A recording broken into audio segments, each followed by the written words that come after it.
and Mr. Champagne. Monsieur Bonin, you have 6 minutes. Thank you, Chair. Mr. Minister, you talked about the ethics screen. Could you share that with the committee? What it stops you from doing?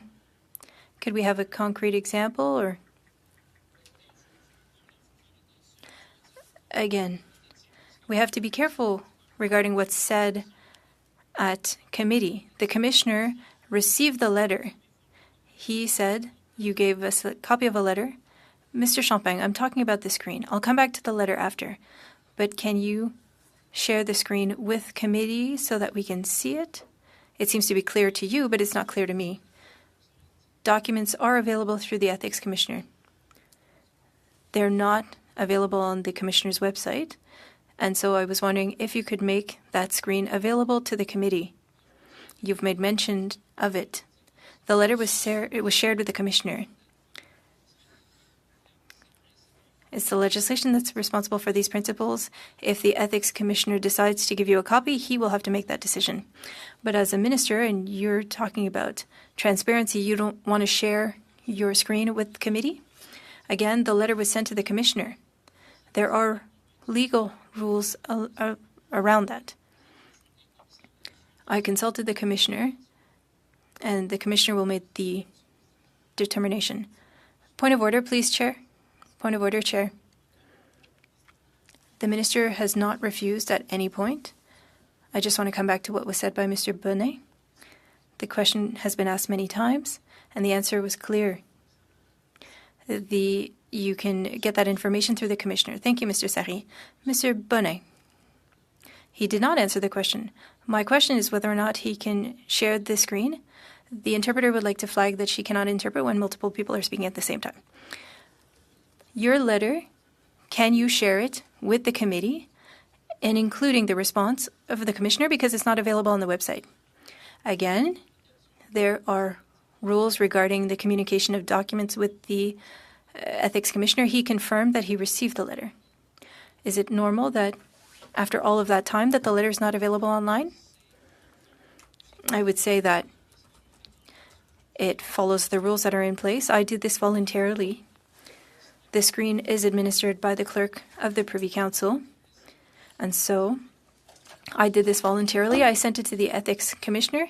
If he decides to share it with you, it'll be up to him. I understand, but it would have been good for you to share that because of transparency being so important. Because an appearance of a conflict of interest will undermine the trust that Canadians have.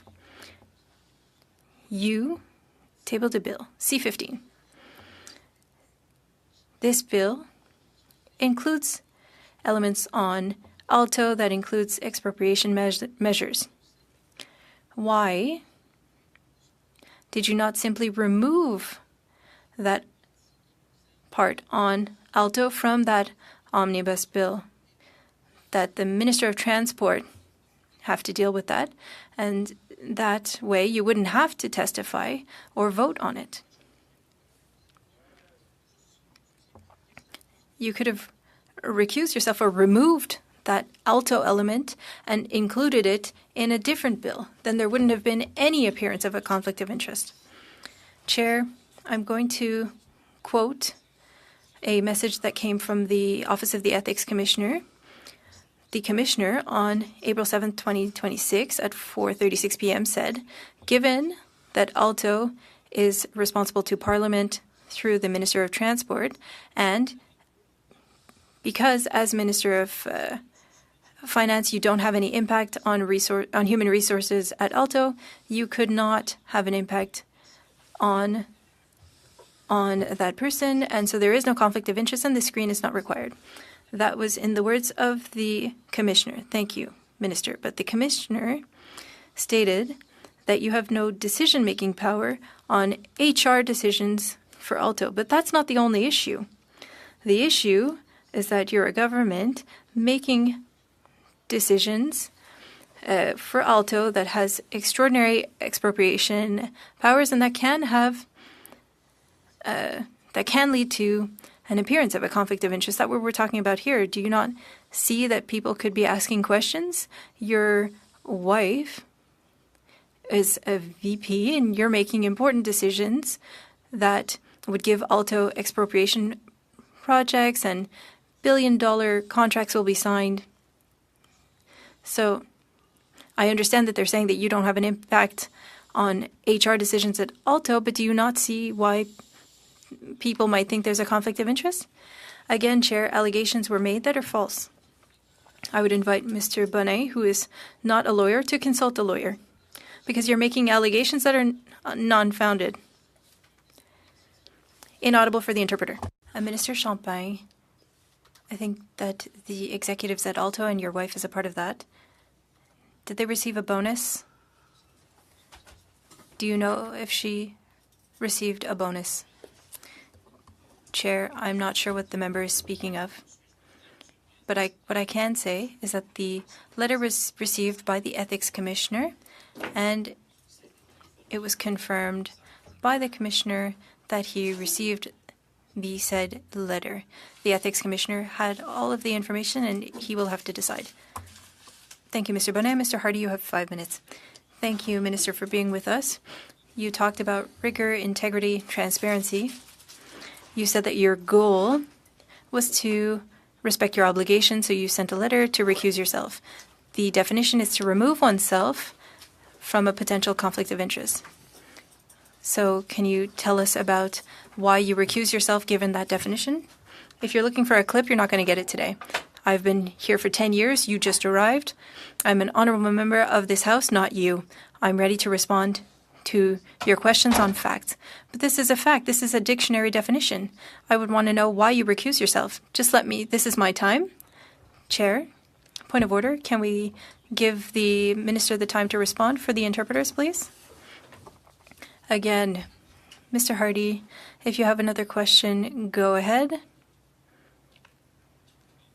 We're talking about facts. You send a letter to recuse yourself. The words are important. People are listening to us. They want to know what happened. And you have to go through the definition. So, where did you see a potential issue? That's what I'm asking. I'd be pleased to answer your question. I did it by abundance of caution. I'm a lawyer. I understand.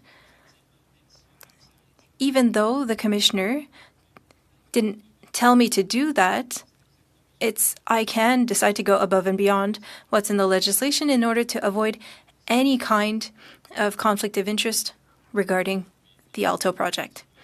Great. I'm glad that we're focused on facts. So September 10th, you sent a letter, September 2025. The commissioner's response came in April 2026. You gave the response earlier.